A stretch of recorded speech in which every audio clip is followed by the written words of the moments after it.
Hi, future me. How are you? Are we doing well? Did we cut our hair like you said we were gonna do? Guess we'll find out. Um, but it's been a while since we've last talked. I think the last time we talked, um, you were saying that you felt alone, and things. I mean, it still feels that way, but it's not in a discomforting way, where you want to feel with people, or you aren't comfortable with being alone. Definitely have gotten more into the vibe of being alone, but I also feel like that comes in waves. Like one month you're like, oh, I love being alone, and then the next month you're like, I hate being alone. Um, which is just life, you know. Um, I feel like even people that have people, which I do, even people that have people struggle with the feeling of being alone. But that's not what this conversation is about. This conversation is about change, and change is a very, very, very, very sensitive topic and subject because it's one of those things that is going to happen whether you like it or not.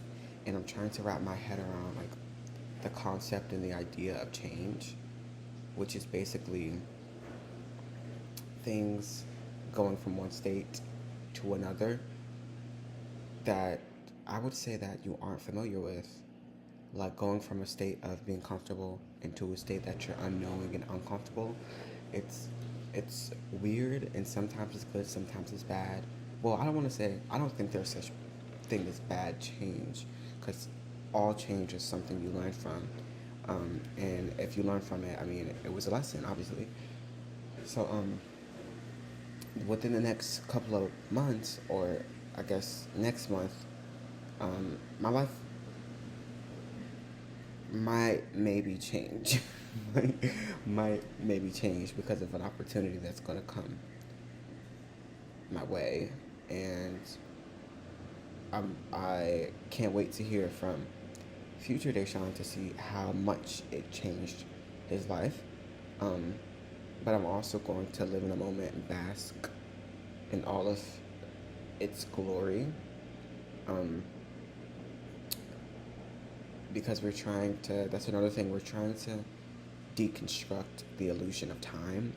We're trying to like, because as in my career field, um, the the calendar and the clock, or time in itself, like the concept of time, is just you have to kind of throw it behind you because you can get caught up in set it. And maybe this is for anyone, not just mine, but I'm speaking from personal experience from my personal career, that holding on to that calendar or that clock, you will tear yourself to the ground. And I know because I've done it before. I've said I'm gonna have it done at this time. I need to be at this point in this time by this time. I need to be at this point by I'm 21, 22, 23, 24. I'm only 20. But by this time I need to have this done, and then I didn't. And then I start to beat myself up, and then that's when you start to compare yourself to other people who actually accomplish things at the age you want to accomplish them. And then you just go in this everlasting circle of, am I good enough to achieve my goals at the time I want to achieve them at? And if I'm not, then what am I doing? So I think deconstructing the illusion of time within my career field is something that I'm learning on doing, and it's been pretty good so far. Like I've done a pretty good job to stop comparing my career to other people's careers in my field. So I've been progressing. Um, so I'm really proud of myself, and hopefully we keep that up. Hopefully we evolve and grow within that path that we're trying to take in life. Um, I'm also starting to read again, and I was reading Exodus, and I highlighted, um, let me see, I highlighted something that I wanted to say.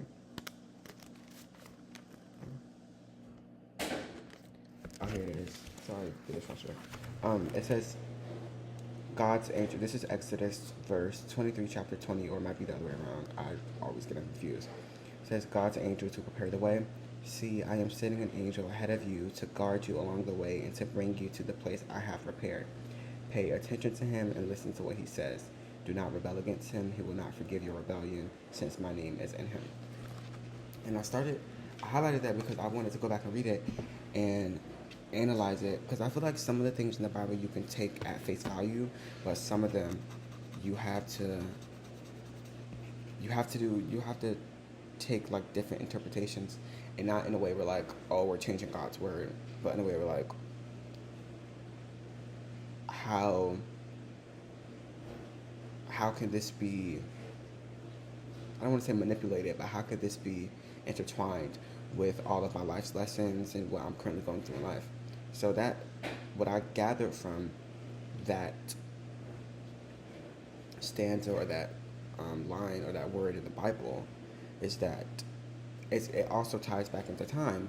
It's like there's nothing you can do that isn't already prepared for you. You know, it's kind of like whenever things are supposed to happen, they're going to happen. It's like try. It's like don't try to rush, because everything is going to work in God's timing, and you can't rush Him. You know, and I don't want to like.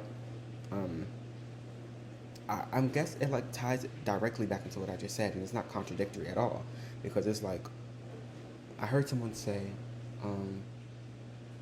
people try to read the book too fast to learn everything.